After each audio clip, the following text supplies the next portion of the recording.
update guys, no? So yun po yung presyo natin ngayon sa tinatrabuhan ko sa Payukayan po.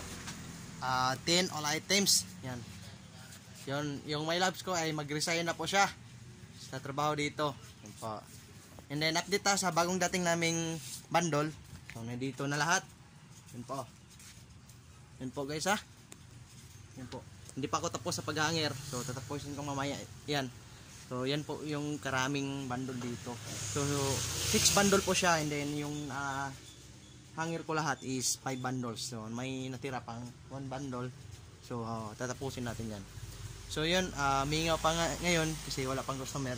So medyo maaga pa eh. Kaya bukas mag new arrival pala kami guys, no?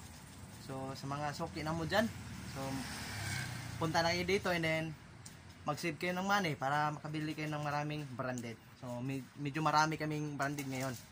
Kaya see you tomorrow guys, no? Bye bye.